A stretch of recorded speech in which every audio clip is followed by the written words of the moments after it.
Au nom de Dieu, le compatissant, le miséricordieux, je continuerai avec vous le livre dans le troisième chapitre de le livre L'éducation dans l'islam.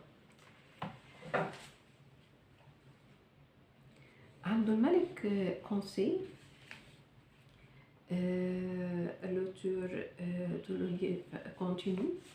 Abdul-Malik conseille aux précepteurs de donner à ses fils le pilier de la franchise. Il doit apporter au côté moral le soin qu'il apporte à l'étude du Coran et à son explication. Il doit les éloigner des gens bas et débauchés afin qu'ils ne répètent pas leurs vils propos et qu'ils n'imitent pas leurs actions répréhensibles et qu'ils ne leur ressemblent pas dans leur impiété et leurs mauvaises mots. Il doit leur éviter le contact des serviteurs et des domestiques car ils peuvent corrompre leur mœurs et leur matière. Il doit les nourrir de viande afin de fortifier le corps et qu'il n'ait s'anémie pas physiquement. Il doit leur enseigner la poésie, la métrique et les rimes afin de leur faire goûter la poésie, de leur donner la possibilité de devenir célèbre et de s'élever jusqu'aux plus hautes dignités de la vie. Il ne doit pas négliger leurs dons et les enjoindre à se les procès car ils mènent à l'estomac qui est sensible à toute nourriture et à toute poisson. Il doit leur donner de bonnes habitudes hygiéniques et les enjoindre à boire lentement. Lorsqu'il les réprimande, il doit le faire discrètement. Ceux qui répandent les secrets ne doivent pas prendre connaissance de ses blâmes et de ses punitions, et cela afin de préserver leur rang et leur dignité et de ne pas les exposer au mépris. Dans cette recommandation, Abdul-Malik n'a pas pris en considération l'éducation scientifique, religieuse et littéraire uniquement, mais aussi l'éducation morale, physique, linguistique et sociale. Les conseils et les recommandations diffèrent selon les pères et leur opinion sur l'instruction de leur fils. Nous en citerons quelques-uns. Omar ibn Uqba dit au précepteur de son fils: commence l'éducation de mes fils par ta propre éducation, car leurs yeux t'observent. Pour eux, le bien est ce que tu fais, et le mal ce que tu évites. Enseigne-leur le livre de Dieu, sans les enlacer afin qu'ils ne l'abandonnent pas, et sans le négliger afin qu'ils ne le délaissent pas. Apporte pour leur les préceptes du prophète, la poésie la plus belle, un échange de sujets que lorsqu'ils auront épuisé le premier. Car troupe de connaissances encombre l'esprit. Enseigne-leur les traditions des sages Évite-leur les conversations avec les femmes. Ne compte pas sur une excuse de ma part, car je mets ma pleine confiance en ta compétence. Et dans une autre version, instruis-les des actions des sages et des mœurs des hommes de l'être, soit pour un médecin qui ne prescrit le remède que lorsqu'il qualifie la maladie.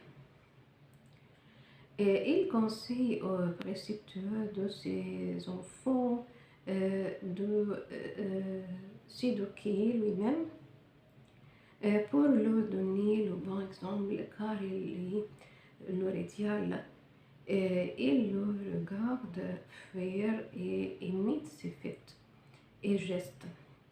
Il approuve ce qu'il fait et désapprouve ce qu'il évite.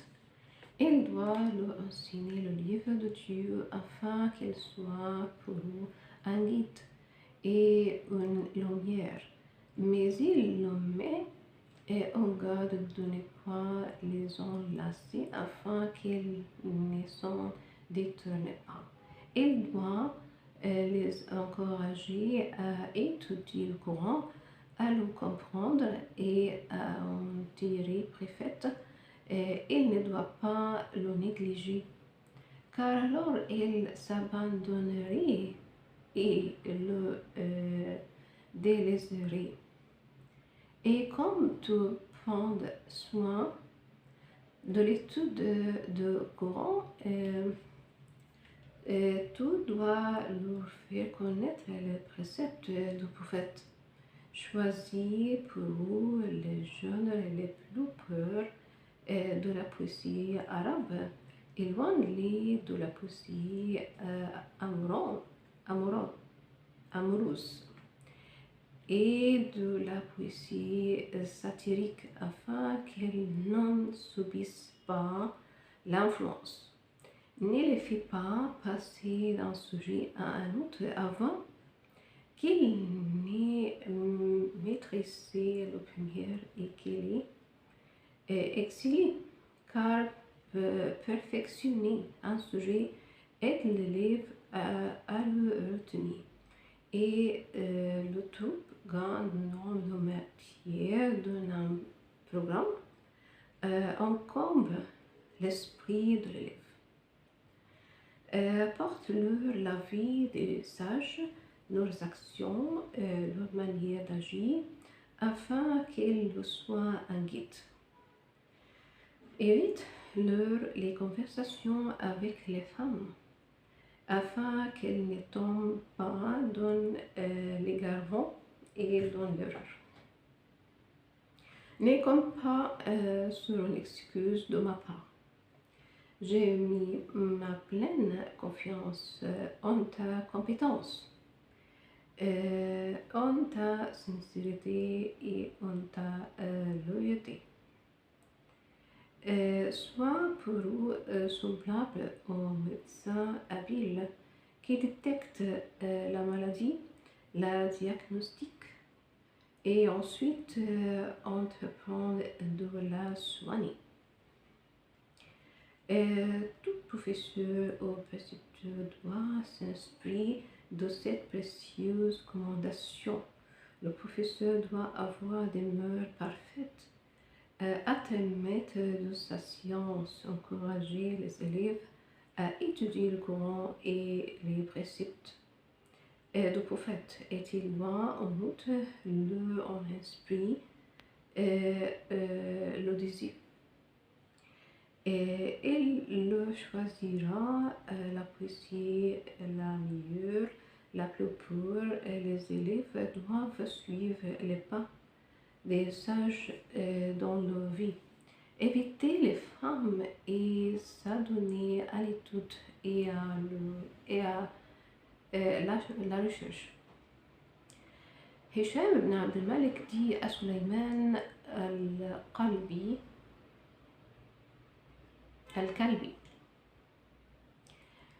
précepteur de son fils, mon fils est la et la prunelle dans mes yeux. Et je t'ai confié le soin de son éducation. Que Dieu ait accompli fidèlement ta mission. Je te commande en premier lieu de lui enseigner le livre de Dieu, puis apporte-lui la plus belle poésie. Ensuite, accompagne-le dans les quartiers des Bédouins et récolte leurs vers les plus beaux. Fais-lui discerner le bien et le mal. Narre-lui les campagnes militaires et les discours. Hicham dit au précepteur de son fils que son fils est ce qu'il a de plus cher au monde, qu'il lui a confié le soin de l'instruire et de l'éduquer. Il lui recommande de craindre Dieu et d'accomplir la mission qui lui a été confiée. Car la bonté de l'instituteur a une profonde influence sur l'âme de l'élève. Seule la science et la piété de l'homme vertu sont profitables. Hicham enjoint le précepteur à prendre soin de l'étude du Coran et puis de celle de la poésie afin de former le goût de son élève, de lui permettre de discerner la perfection du style, la richesse de l'imagination et la profondeur de la pensée. Hicham lui recommande ensuite d'y imboler avec son élève à travers les quartiers des Bédouins afin de recueillir le meilleur de la poésie et d'en apprendre le plus beau. Et il faudrait aussi que le précepteur informe son élève de ce que Dieu a autorisé et ce qu'il a interdit. Qu'il soit avisé en ce qui concerne la religion, qu'il sache ce qui est licite et ce qui est illicite, et qu'il suive le premier et évite le second. Il faudrait que le précepteur encourage son élève à prendre connaissance et à étudier les discours des orateurs et qu'il tire profit de la profonde sagesse des opinions judicieuses. Des précieux conseils, des figures de rhétorique et qu'il y trouve, qu'il comprenne le sens profond de chaque discours et qu'il saisisse ce que l'orateur entend par son discours. Les boucs fatimites, les califes instituteurs des écoles privées dans leur palais afin d'instruire les fils des gouverneurs et de la noblesse islamique. Et cela pour leur donner la formation nécessaire qui leur permettra de remplir les fonctions importantes de l'État. Les droits et devoirs des élèves dans l'éducation islamique. Comme l'éducation islamique fixa les droits et les devoirs des professeurs et délimitant ceux des élèves et spécifiant les qualités qu'ils devaient avoir. Parmi ces droits, citons, avoir toutes les facilités pour pouvoir s'instruire, avoir l'opportunité de s'instruire sans qu'il y ait aucune discrimination entre le riche et le pauvre. Le voyageur Ibn Jubayr a décrit toutes les facilités qu'avaient les étudiants pour étudier et s'instruire. De grandes écoles furent instituées, et des biens furent imposés pour l'entretien des élèves et des professeurs. Des palais furent érigés pour leur habitation, des annexes furent préparées et aménagées pour eux. Ibn Jubayr compte tout cela pour les plus grandes gloires de l'islam et des musulmans. Celui qui désire le succès devait partir pour le Maghreb. Là, il trouvera de l'assistance. Cela n'est pas pour nous étonner, car les musulmans avaient de l'estime et de la vénération pour ceux qui cherchaient la connaissance, car pour eux, la chose la plus noble du monde était le savoir et la connaissance. Les musulmans disaient que celui qui recherche la connaissance suit le chemin du paradis. L'auteur continue.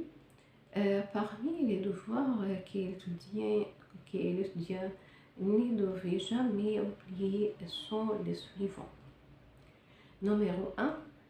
Purifier son cœur avant d'entreprendre son instruction, car l'étude et l'instruction sont une prière. Or, seulement lorsqu'on a le cœur pur, on peut prier. Il devait aussi se parer des vertus telles la franchise, la sincérité, la crainte de Dieu, la modestie, la dévotion et le contentement. Il devait éviter les vices tels la rancune, l'envie, la haine, l'orgueil, la fourberie, la fatuité, la vanité.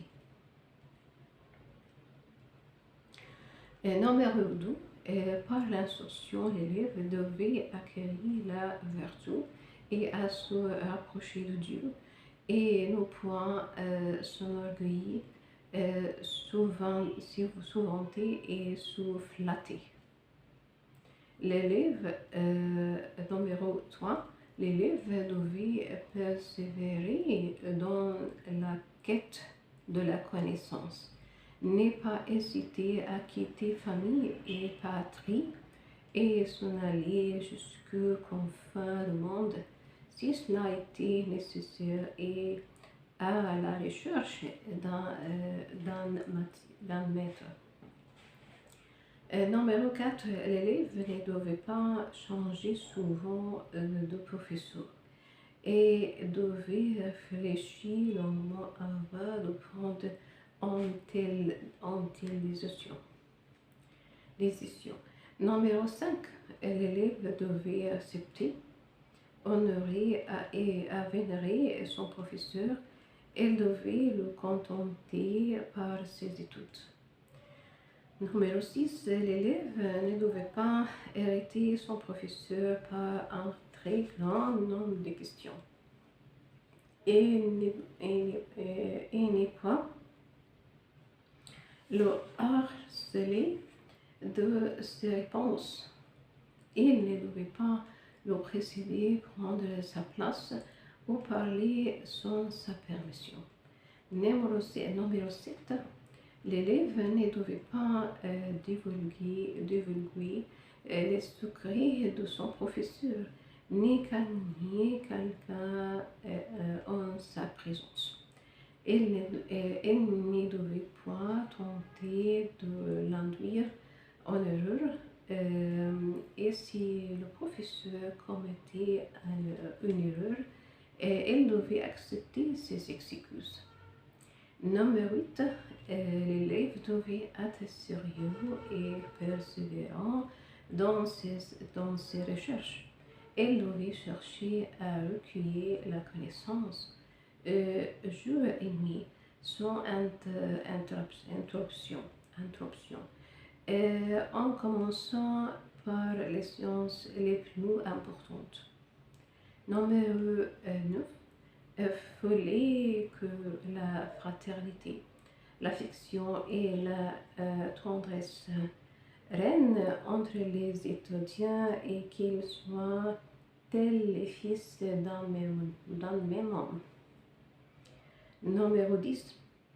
L'étudiant devait saluer le professeur en premier lieu, parler pour en sa présence, ne pas lui dire un tel contredit te dire, ne pas questionner son camarade en sa présence. Numéro 11. L'élève devait assister régulièrement à ses cours, étudier au commencement et à la fin de la nuit. Les heures entre le crépuscule et l'aube sont sacrées. Ceci nous rappelle ce vers. Ô toi qui aspires au savoir, pratique la dévotion, ne laisse ni le sommeil ni la faim t'en détourner. Numéro 12. L'élève devait prendre la décision de se donner à la science jusqu'à la fin de ses jours. Qu'il ne négligeât aucune science, mais aussi qu'il donnât à chacun sa juste valeur. Il ne devait en aucune manière se laisser influencer par les réputations de ses prédécesseurs à propos de la valeur de certaines sciences telles la logique et les maximes. C'est ça pour cet épisode. Au revoir, merci.